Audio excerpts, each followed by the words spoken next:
Hi everybody, and welcome to this Milky Way photo editing challenge. If you didn't check this out before, this is basically a challenge that we run every once in a while where I upload one raw file or a series of raw files and you just have to edit them according to your taste and your style. The goal with this is to practice, to learn, and to share it with others. I believe that this is one of the best exercises, especially when you want to improve your photography and your post-processing. So just seeing how other people edit their images, how they compose, how they edit their colors, how they extract the details of the Milky Way. So this is very interesting, and I'm sure that we're gonna learn a lot from this. Now I know that many of you didn't check this in time. We communicated this a couple of weeks ago in our weekly newsletter. Some people just knew about this in the previous days, just in social media, and didn't have the time for the edit. Don't worry, because we're going to be running more Milky Way challenges. The next one is going to be actually at the end of June or beginning of July, and that's going to be a pretty exciting event because we're going to give away a star tracker. So we cannot provide many details right now, but there's going to be a star tracker and more giveaways. And yeah, we're really looking forward for the next photo challenge. If you want to stay up to date, you can subscribe to our community. I'm leaving a link in the comments, and you'll receive the notification when the challenge starts and all the information that you need. Now for this photo challenge, let's gonna get started. And what I'm going to do is I'm gonna show you the raw files. I'm gonna explain to you what things I consider difficult about this image. I'm gonna show you as well my edit and why I edited and post-processing the image like this. And then we're gonna see all your images, and I'm gonna make my comments and see, what things are good, what things could be improved, and it's gonna be like a nice learning exercise for everybody. So let's jump into it and let's get into the computer.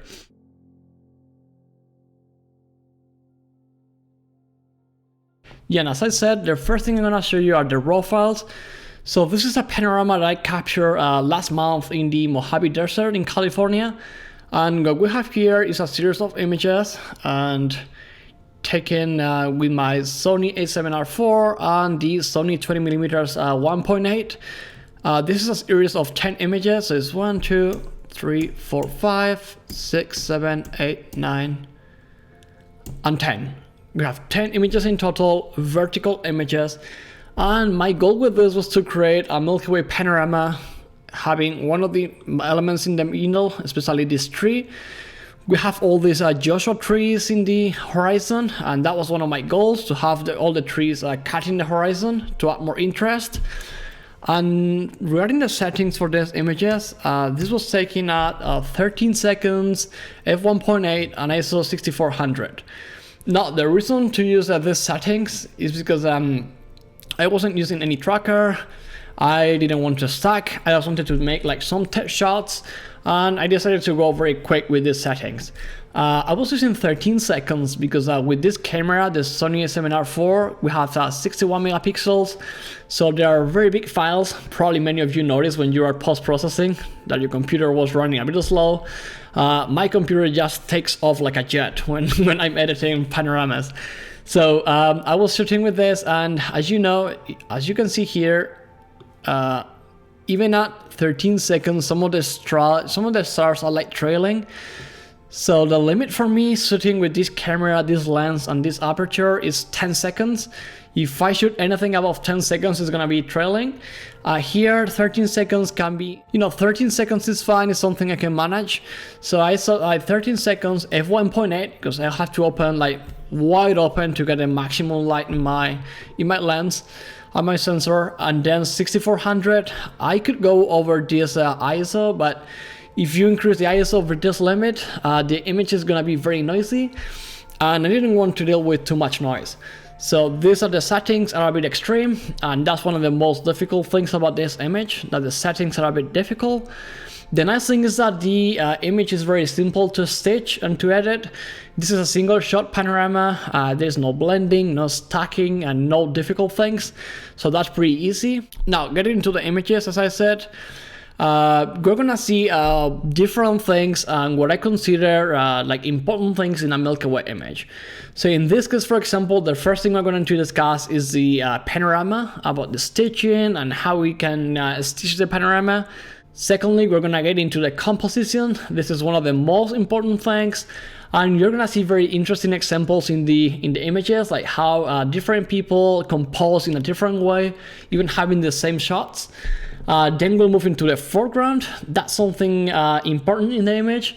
The foreground, of course, is not the most important thing. We have the sky and the trees, which are the main elements, but the foreground is there, and there are different ways to treat the foreground in post-processing.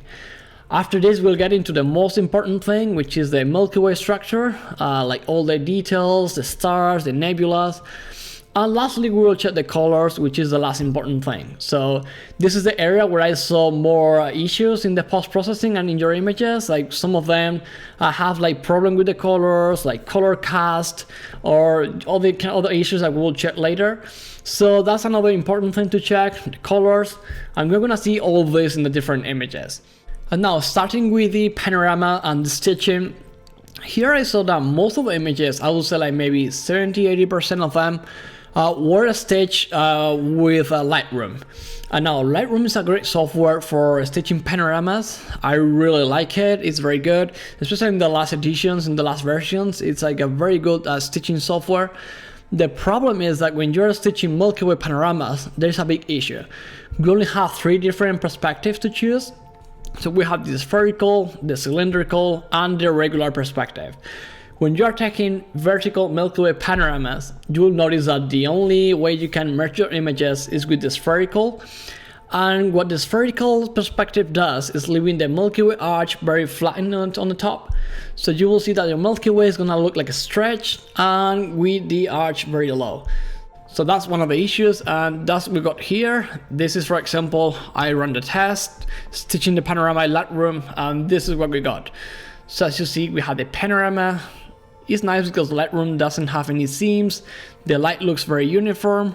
So the stitching is generally good in terms of lighting and banding and other effects.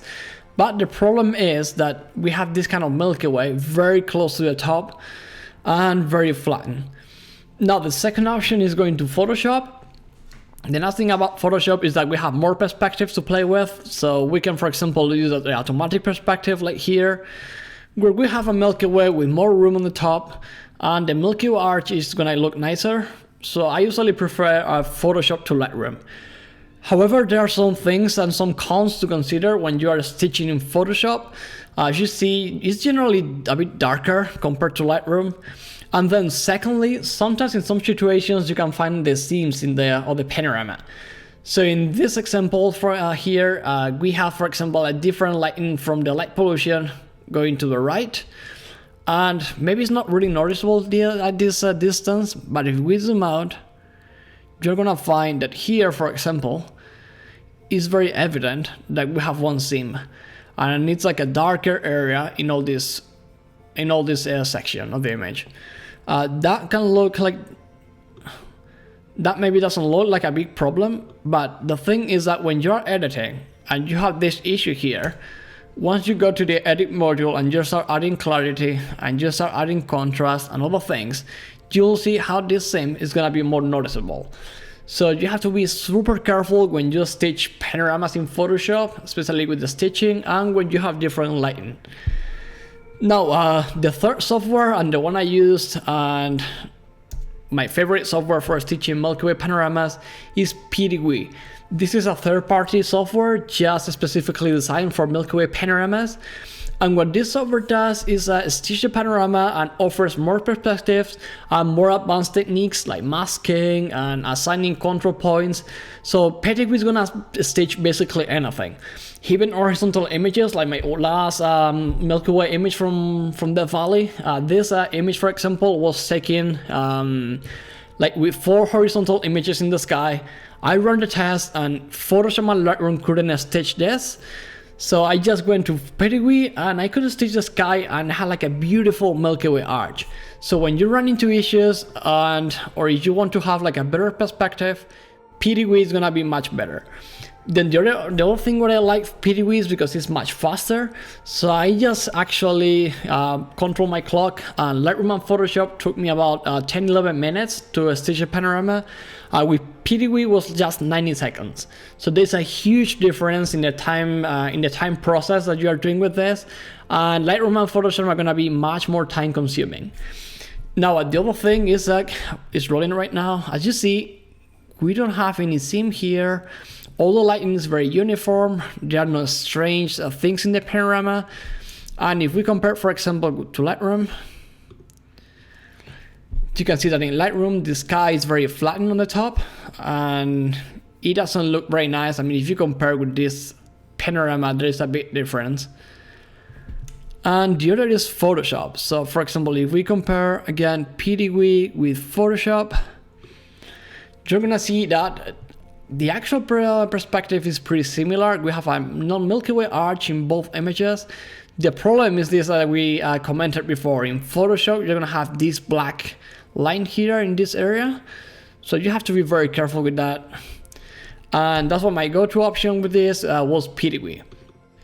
Now, talking about composition, my goal with this Milky Way image was to have this Joshua tree in the middle, just anchoring the composition, and then having like two nice trees on the sides that could close on the edges as well. So that was my first goal, having like some part of the foreground, include some foreground, and then all the Milky Way arch. Here we have different options. So we can crop the image in different ways. What I did for this image, for example, I'm going to the develop module. I did a crop like this, leaving roughly here. That way I could have the tree in the middle. You could have like this tree on the side and this on the other side.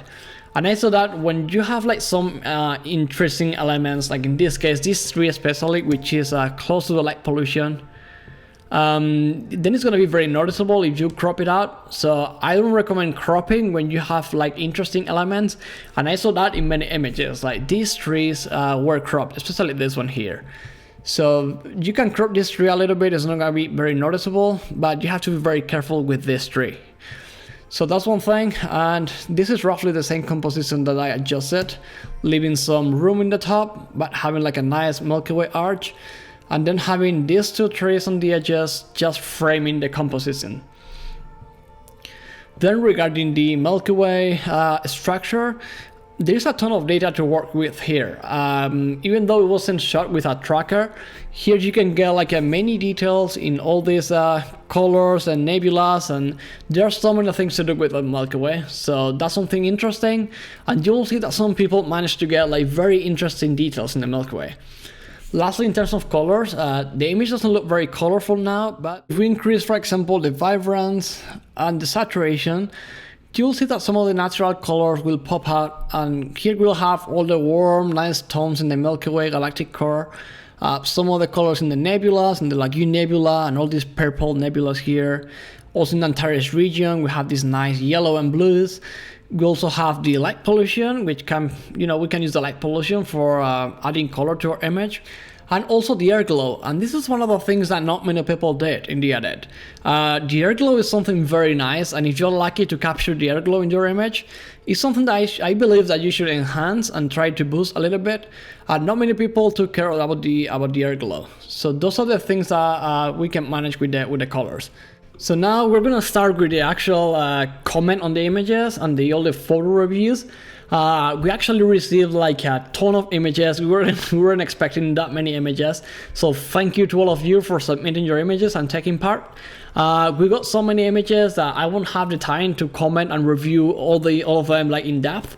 So what I believe is the best is to just review. I will do like a slight review in all of them, but just focus more in depth in all those images that we can extract something from them. They don't need to be perfect, they don't need to be the best, but probably they have some details and some things that we can just learn from. So that's what we're gonna do. And another thing I want to say is that some of the things I'm going to review are objective. Like for example, there are some halos. If there's any mistake in the stitching, that's like an objective review. There's some things that are a bit more subjective, like for example, the Milky Way color, the lighting. So all this is gonna be based in my personal view. So just consider that all this is my perspective, don't take this personal, and I just try to help as much as I can. So that's the only thing I wanted to mention. And now let's start just with the initial reviews. I'm gonna start with my image because I want to show you what I consider that I'm looking for in a Milky Way image. That way you can see my style, what things I like, and that way you can have a better idea of my perspective when I'm reviewing the other images. So this was my shot. And as I said, in the composition, I leave these two trees, framing the composition on the edges, this Joshua tree, trying to put it in the middle just to anchor, as I said. And in terms of composition, that's basically everything. And I just leave some room in the Milky Way arch. And this is a general composition in my shot. I did the stitching with PDW, as I said, so there was no problem with the stitching or no seams. And then for the Milky Way structure, as you see, I processed like different things. I did like a first star reduction to extract like all the details and the colors in the nebulas. Then I processed different techniques to extract all the details in the Milky Way, in all these nebulas here. So just different techniques to extract all the information that was there, especially in the galactic center here. And after that, I just focus on the colors. And in terms of colors, this image, I believe that this has like a huge potential because we have many different colors that we can include. So for example, we have all these nice warm colors in the galactic center. We also have all these in the Ophiuchi region here. And all the nebulas here, like the North American nebula in the Cygnus region. So there are so many nice colors that we can take and boost. Then in terms of the light pollution, as you notice, I cloned out a cloud that was here. I didn't like it and it kind of dropped my attention, so I just cloned it out. And I just dimmed the light pollution a little bit here because it was too strong. This was the light pollution coming from Las Vegas.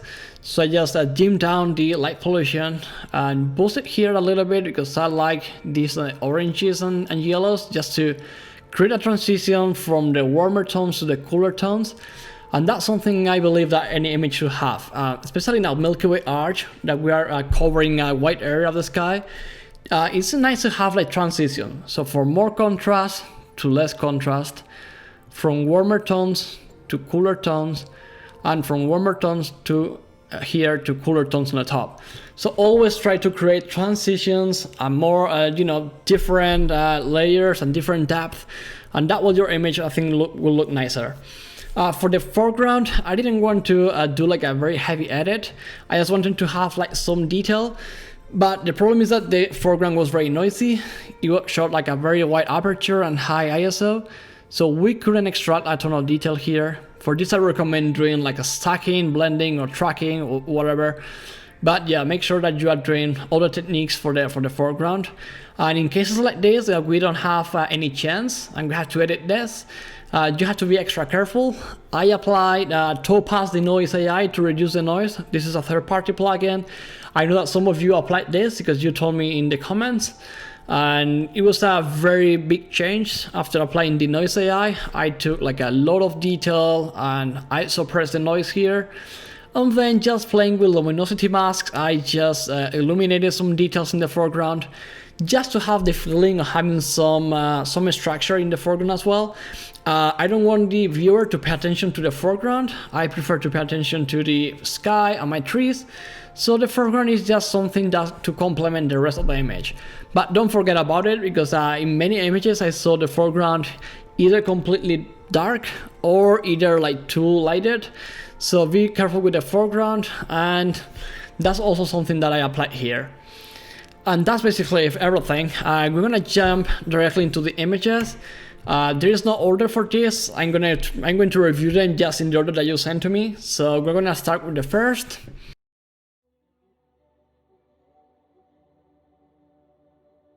So this is the first image we have. This is from Alberto Moreno. It's a landscape photographer based in Spain. And the general feeling that I have with this edit is just wow, it's incredible. I really like it. Some of the things we can find here, talking in terms of the stitching, it looks fine. I don't see that the Milky Way is very close to the top, so it looks like a nice Milky Way arch. In terms of composition, there's one thing I don't like. Here on the right, it's okay to have this tree a bit cut. The problem is here on the left. So just by 1-2 inches, I think that the image would be a bit better. I like that Alberto left the main tree in the middle. He stretched out a little bit the foreground to the top to have like a more presence to the trees. But the problem to me is that he cropped here small area. It's not really noticeable. It's not like a huge difference, but I would really like to see a bit more of this tree here. Then in terms of the Milky Way structure, I can see like a nice Milky Way image here. He extracted like a lot of data and details in all the galactic center and the arch.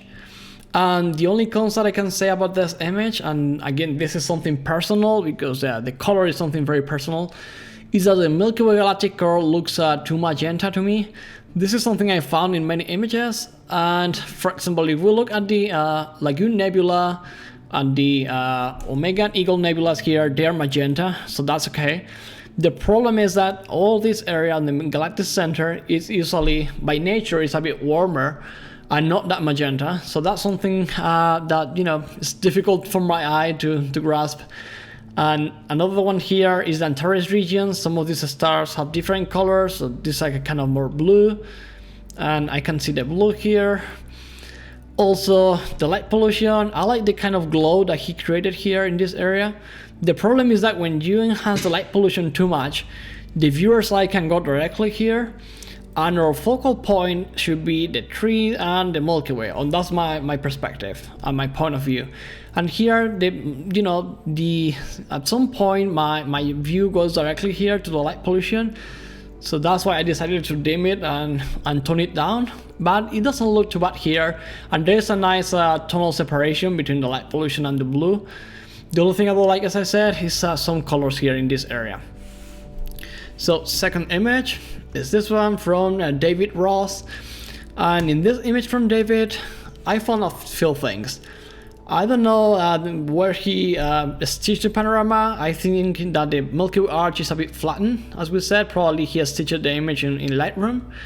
The composition looks generally fine, but there is one area that I couldn't help but looking at it instantly, and this is here. I don't know what David did here, but this looks very off, David. Some of the top of the trees here are like kind of like cloned out or something. I don't know what you try to do here. I guess that you tried maybe to create like more trees in this area. I'm not sure, but this area looks very bad. Apart from that, the other areas in the composition looks fine.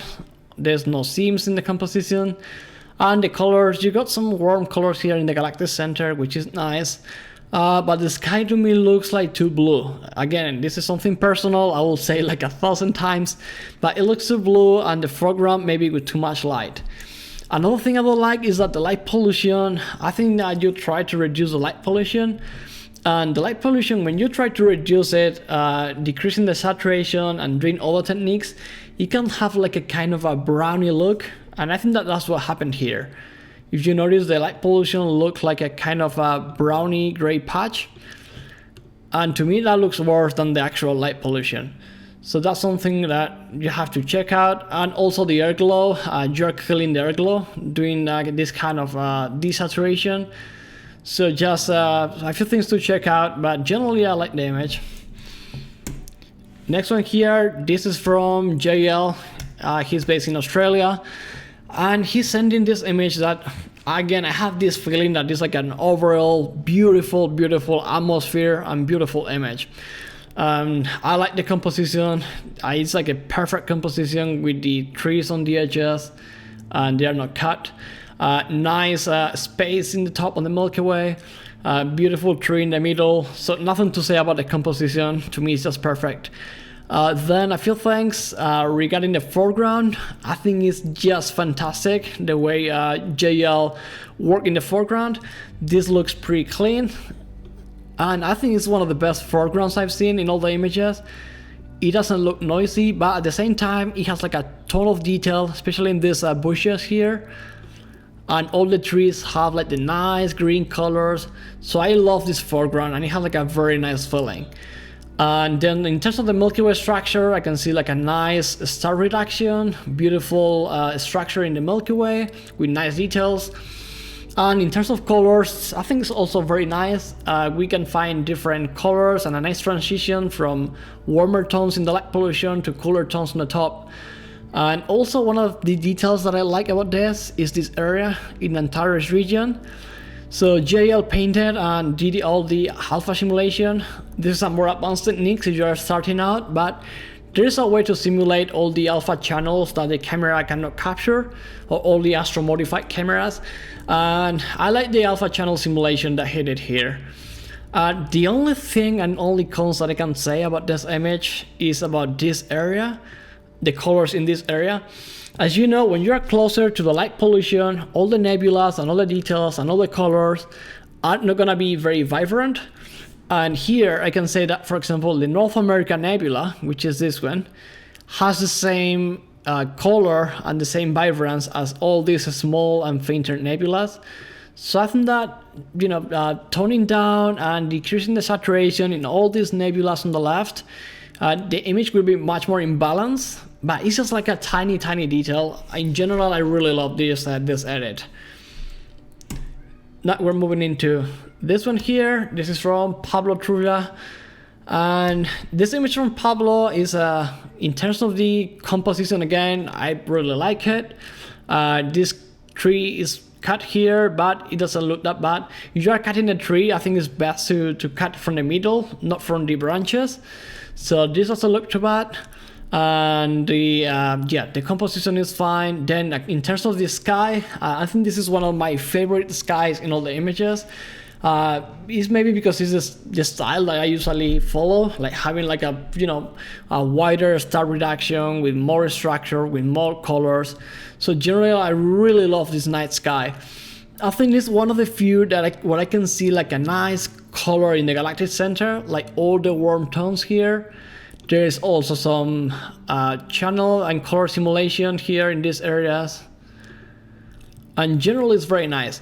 The only thing I would do, and that's of course my point of view, I will take and I will increase the brightness in these areas of the Milky Way, like in the galactic center and in these regions. So not in the whole Milky Way, but maybe going to some of the specific areas. And this is just very roughly with Lightroom. For this you should use maybe Photoshop, but just increase a little bit, the brightness in all these areas. And as I said, this is just a recommendation, because that way, if you do this, you're gonna have like more transitions and your image is gonna have like more depth. It's just one recommendation, but that's something I would do in my image, trying to have areas with more light and with more tonal separation. But generally, again, I said that this is a really fantastic image. So the next image is this one from Pam Weisenhand. She's based in Nebraska. And she just told me that she did like a pretty basic edit. Apparently she stitched the image in Lightroom and then used the Sharpen AI. This is a Topaz plugin to try to extract more details out of the Milky Way or any image. And I like one thing, that the colors look very natural in the shot. I like the colors, it's very natural, and I prefer an edit like this that are very heavily processed image with no colors. So the edit looks very natural, but there are a couple of things I want to point out. The first is that when you edit in Lightroom, the Milky Way arch is going to be flattened. And secondly, when you use like a sharpening software like Sharpen AI, they're going to extract a lot of details in the night sky, like here. So we have like beautiful structure. But the problem is that if you apply the adjustment generally to the whole image, you're going to have some issues. And when you're looking at the branches and the horizon, they're going to be like halos, and it's going to be too cringy. And that's what's happened here, that we have like a ton of contrast and very sharp edges in the horizon and the trees. And that's something I will try to reduce. Generally, I like the natural feeling, and the only thing I would improve are those couple of things. Yeah, this one here from Pedro Antonio Cabrera. this image here have a couple of issues, but one that is very noticeable is this one here. I don't know what happened here again, but yeah, there were some issues, probably cloning out or masking out. So what I believe that Pedro was doing here is trying to maybe do some adjustment for the sky separately from the ground. When you do this, you have to be very careful with the masking. That's why I recommend always, when you have trees and difficult elements in the horizon, instead of doing like quick selection mask or using the magic wand, try to use like channel masking selections and color selections, because it's gonna be much easier. I, for example, use like a blue channel selection for this. This is a bit more advanced technique if you're starting out, but it's not very difficult to grasp, and once you do it, you can work on the sky and the ground separately, and that's a good thing. But yeah, you have to avoid this because this is gonna be very, very evident. And then generally the image looks like a bit dark to me in the foreground, and the sky looks like too magenta. So again, we should work on more color separation in the sky. Now moving on. This one, and this is a super interesting case from Ramon Morcillo. He's been in Murcia, Spain, and this image is super interesting for one reason. I'm giving you a couple of seconds just to see if you can notice any difference from this image to the others. Apart from the composition that we can find here with the trees, they're fine. There is something that Ramon did here, and it was, to me, simply fantastic. It's super creative. And what he did, as you notice, there's like a kind of triangle leading our eye to the tree. And what he did, he took some of the bushes that we have here in the desert, and he cloned them here, creating like a kind of an arrow. And also he cloned out here some of them. He cloned some just to create like a more like a triangle, and that way our eye and the viewer's eye is going directly to this tree. If you compare, for example, to other images like this, let's say this one, as you see, you know, all this is a scatter. You know, it's a desert, it's chaotic. There are bushes everywhere. So to me, this is fantastic. I mean, this is something, you know, Ramon is thinking outside the box, and some people don't like doing this kind of things. They prefer to have like everything. I don't like, for example, never, you know, altering the Milky Way or even the trees. I wouldn't do it. But, you know, with the bushes, if there is some bush that is, you know, destroying your composition, I believe that there is no problem to moving around. And if you did it properly, and that's what Ramon did, because if you notice, everything looks pretty nice and neat. You have to be very careful, and you have to be very talented to do this very well, because otherwise it's gonna be very obvious. So to me, I think this is the most interesting foreground. And then apart from that, all the tones in the foreground are fantastic. We have some nice details, and I think that this is just fantastic. Then looking at the sky, we have I think the image generally looks a bit too blue for my taste. We have some warm tones in the galactic center, some colors here in the Lagoon Nebula, and the light pollution doesn't look too bad, but generally looks like too blue to me, especially in this area. There is no transition from the yellow of the light pollution to the blue on the top. There should be, I think, more transition. But these are just tiny details, and generally I really love this idea. So, being to the next one, we have this one from Chris Hooper, that I believe he's based in California. And this image, in the composition, Chris decided to include more room on the right side, and he cropped from the left. What I have done here, Chris, is just try to crop from here, because this tree and this area is not adding any interest to the image. So I will crop, for example, this way, cropping that way, and including a bit more from the left. You have like a more center composition on your frame, and I think that will be generally a bit nicer in terms of composition. Then for the stitching, I believe that you use Lightroom, because I can see the sky is very flattened on the top. And the only cons I have in terms of colors is that the colors are too vibrant for me. So the colors, when we are shooting at night, the colors are usually dimmer compared to the daylight. So for example, this blue is too blue, this yellow is too yellow. What I will do is just to reduce the vibrance a little bit, just to have more natural colors. And then if you want to enhance the colors in a specific area, you can use like a radial filter and then increase the saturation in that specific area. So that way you can create more tonal separation and just generally have like not so vibrant colors. So going to the next, we have this one from Ben Wickenton, who is based in Australia. And I like the natural feeling as well in this image. It feels like kind of natural to me, and I really like it. There's a couple of things banned here, and one thing is that I don't know why, I think it's because of the perspective in the stitching. The horizon looks like warped, so as you see, it looks like it's not straight. And that's something I will try to look into. I mean, this is a desert, so it doesn't have to be like 100% straight, but I think that the composition would be a bit nicer if you have like a straight line.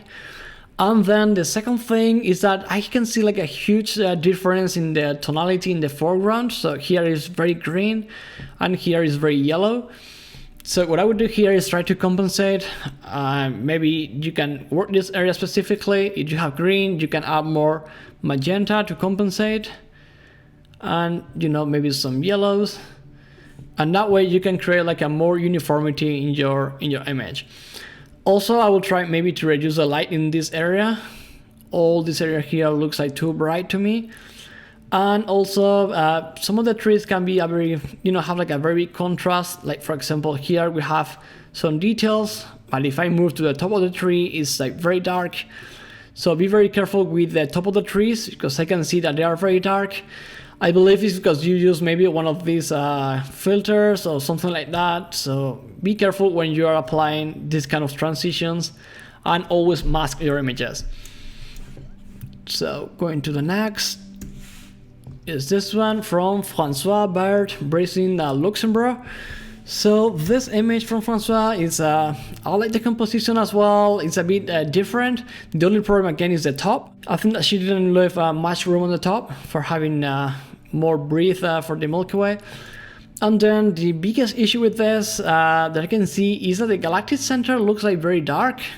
Not dark, but it looks like, I don't know, like very gray. I don't know if you applied some desaturation, but I don't see the really nice colors that you can usually find in the galactic center. So that's something I will try to look into, having like more natural colors in the galactic center, and maybe generally try to get more tonal separation in the sky. We saw this like a ton of times, but it's something that you have to check out. This image from Marshall Beach. Marshall, turn on the light. This looks too dark to me. You can increase just generally the exposure. It's just some basic settings. So just go to the exposure, increase a little bit, and you will start seeing more details. The problem when it's too dark is that it's difficult to see the image. I don't know if you are using like a very bright monitor or something, but this looks like very dark to me. And the other thing is the colors, so be very careful with the magentas in the sky, but generally the biggest problem with this is the brightness. This one here from Minal Patel, who is based in India, and this is also one of the most beautiful night skies to me. I really love the sky here. It looks very, very natural. The star reduction is very subtle. I can find different tonalities, like the blues in the North American Nebula in this area in the Cygnus, also the worm in the galactic center, Antares.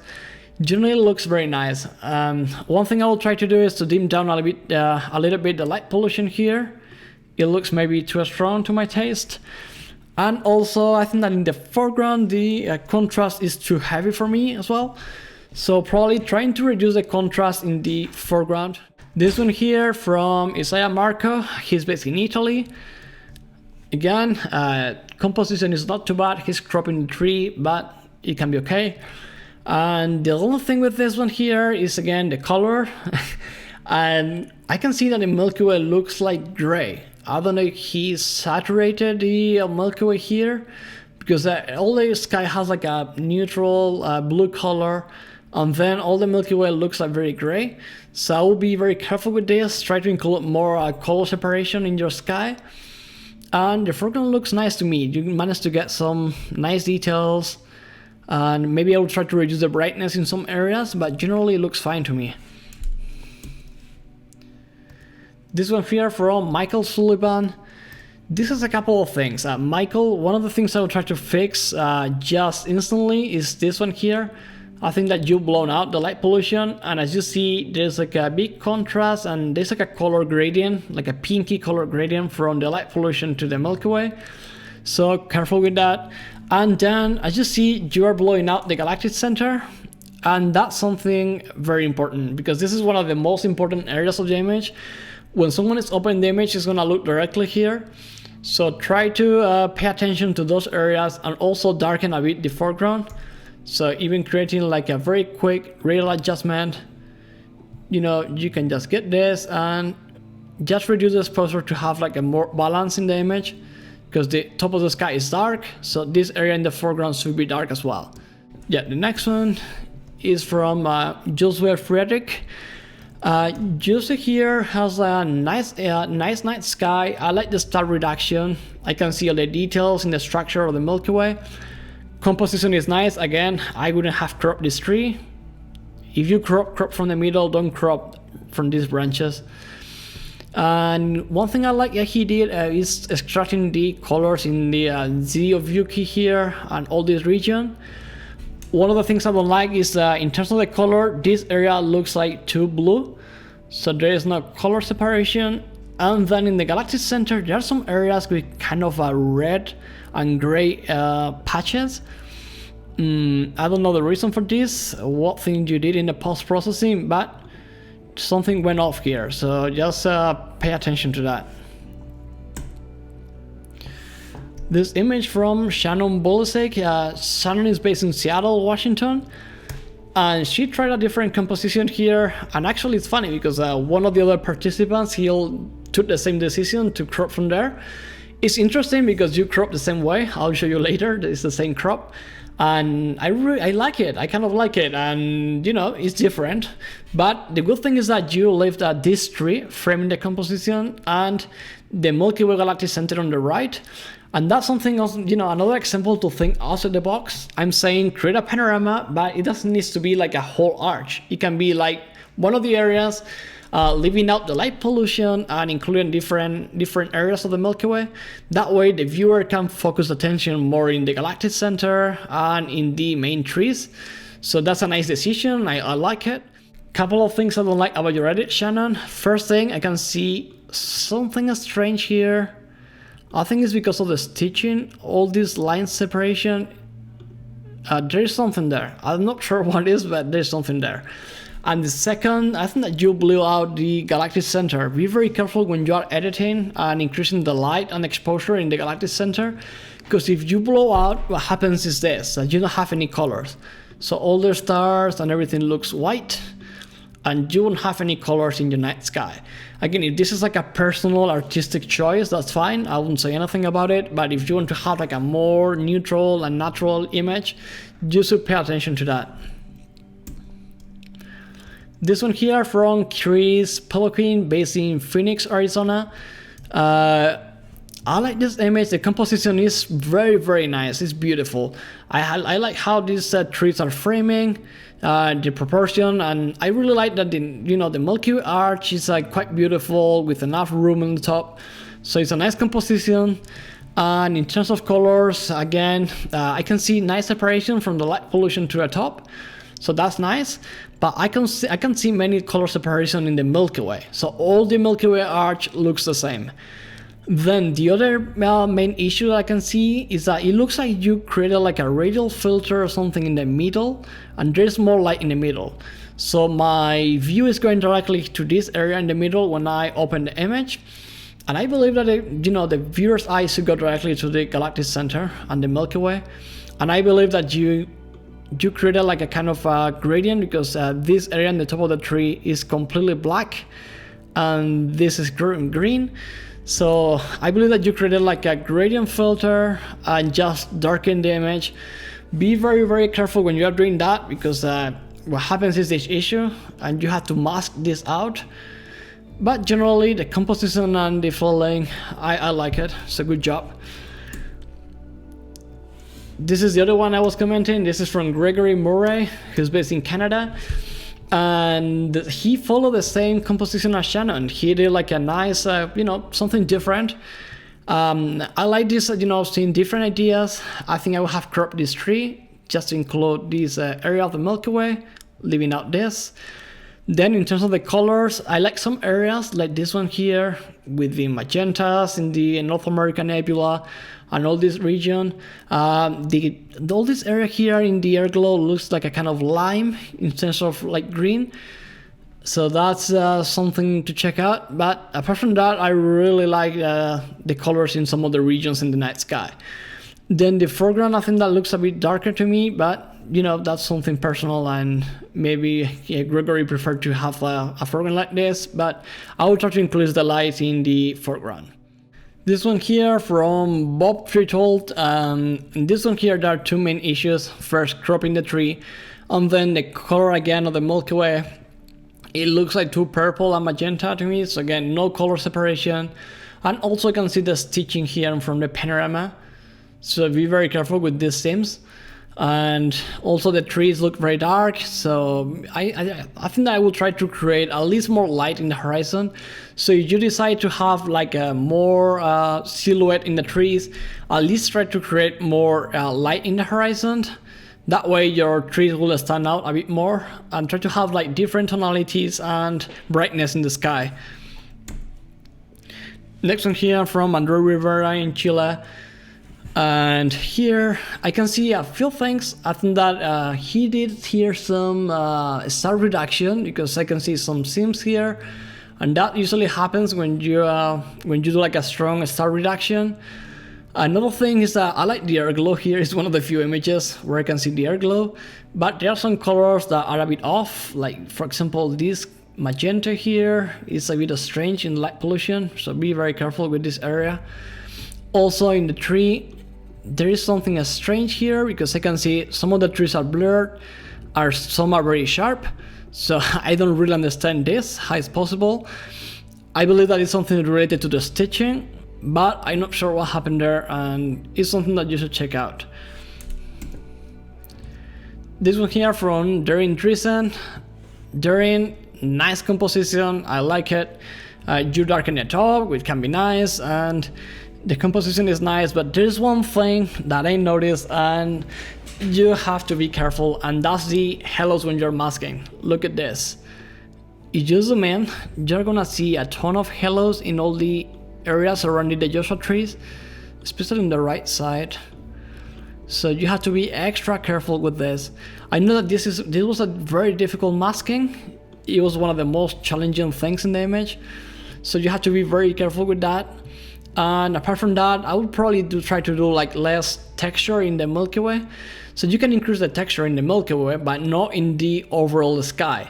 So one of the things you can do is try to increase the texture just in this area, and in the others you can just try to reduce the texture here. You can use this, or even in Photoshop. There are, of course, this is very roughly and quickly, but if you do this carefully, you can enhance the Milky Way, just reducing the stars in the other areas around. Yeah. Next one here, this is from Pedro Cazorla. Again, natural feeling, beautiful contrast, but couple of things. I don't know which perspective used Pedro here, but one thing I can see is that he left like a ton of ground and not much of the sky. And in this image, for example, one of the protagonists is the Milky Way. So the ground is not really interesting. It's just something to add, to complement with negative space to the shot. So one thing I will try to do here is to include, a bit, not so much on the foreground and a bigger area of the sky. And then I think that the horizon looks warped as well. It's not straight, so be careful with that. This one here from Mark Bosch. So Mark, one thing I like is the star reduction. That looks pretty nice, but again, one big problem here. When you do the star reduction, some of the problems and faults of the image are gonna be more evident. So for example, I can see now all the seams of the panorama. So be very careful when you are reducing the stars, because I can see all the seams. And you, for example, took like a very nice Milky Way galactic center here. I think it's one of the few people that extracted the nice and real colors of the galactic center, but my view goes automatically to this area. I can't help but look at here. Sorry. Generally I like the image. I will just try to fix this, either adding more stars, or the best thing is stitching the panorama fine since the beginning, use PDW or other software, and that way you'll have like a, better overall image. This was mine again, but we already reviewed it. And this one from Joseph James. Joseph, who is based in Pennsylvania, shared this image with us, and there's some things I like. Composition is nice. He's cropping, but it doesn't look very bad, the crop. And yeah, this crop is also okay. The foreground looks fine. I like the textures and the details in the foreground. Maybe the trees are a bit dark, but the good thing is that the thing I said before, if you are darkening the trees because you prefer to have the silhouettes, at least try to increase the brightness, in the horizon, and that's something that he did very nice. That way we can see the silhouettes and the brightness behind. Then in the sky we can find nice color separation, so I can see the air glow, some colors in Antares and the galactic center. The light pollution looks like too blown out to me, so this is too much. You can use, for example, Photoshop and paint in color mode. Select one of the areas here and just with color mode paint here, because it looks too white. And the problem when you have like very bright white areas, the viewer's eye is going to go directly there. So I will try to fix this to have like a better overall image.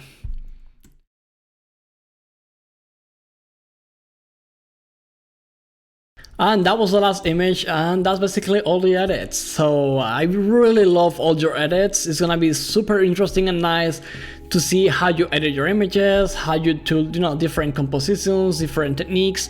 And I believe that it's a good learning exercise for everyone. I learned a lot with this challenge, so thank you very much to all of you for taking part. Now, for all of you who are maybe starting out or want to improve your Milky Way photography, I recommend to check a few things. So, for example, if you are starting out or you want to have like a solid foundation of the basics, I recommend to check our Milky Way photography guide. So just go to Google and type how to photograph the Milky Way, capture the atlas, and you will find our photography guide where you have all the steps that you have to follow. And from there you can go into other articles like when to see the Milky Way, processing techniques, and other stuff. So that's a good starting point. Secondly are the Milky Way calendars. I think that most of you know about our calendars, but if you don't have a Milky Way calendar, make sure that you download one for your location. That way you'll have more chances to plan your images accordingly, and that way you'll see at a glance the best days of the year to shoot the Milky Way. We have Milky Way calendars for many different locations, so there will be one for yours for sure. And another thing is the Milky Way Photographer of the Year. This is a collection that we run every year, and it's a very good inspiration. So if you want to have more inspiration, and you can check these galleries. These are taken by some of the best astrophotographers in the world, and you can see like different images, the stories, the EXIF details, and it's a very good learning exercise. So I recommend to check this as well. I'm gonna leave here, you can check it out in the website. And as you know, since the beginning of the year, I've been working in a Milky Way course. I started this back in January. I'm still working on it. Hopefully it will be ready by June. I hope so. I'm working hard on it. And this is gonna cover literally everything from the basics to the most advanced techniques and everything in the middle. So we're not gonna talk about all the basic steps, basic edits, then get into more advanced stuff like blendings, panoramas, stacking, and then get into all the advanced techniques like star reduction, H-alpha simulation, tracking the Milky Way, and using different star trackers. And that's gonna be super helpful, I believe. So I will keep you posted as soon as this is ready, and that's gonna be a very helpful tool, especially for the post-processing. And yeah, lastly, if you want to check our work, you can follow us on Facebook or Instagram. We usually upload images there every week of the Milky Way and generally landscapes. So that's one way to reach out and to share your images with us. And as I said, we're running another challenge by the end of June, beginning of July. We don't know the dates yet, but as soon as we know the dates, we'll let you know in advance, maybe like 3-4 weeks in advance, and that way you can prepare and do your edit, like, you know, with more time and focus on your edit. As we said, there are gonna be nice surprises here. We're gonna give away a start tracker and more things. So we are talking to different brands just to sponsor this challenge, and that way you can maybe receive some gifts just for taking part. So that's gonna be nice, I think. And apart from that, just say thank you to you. Thanks again to all of you for taking part. I hope you enjoyed this Milky Way challenge, that you learn a lot, and that you're gonna put all this into practice. So good luck if you are shooting the Milky Way over the next months, and happy captures and clear skies.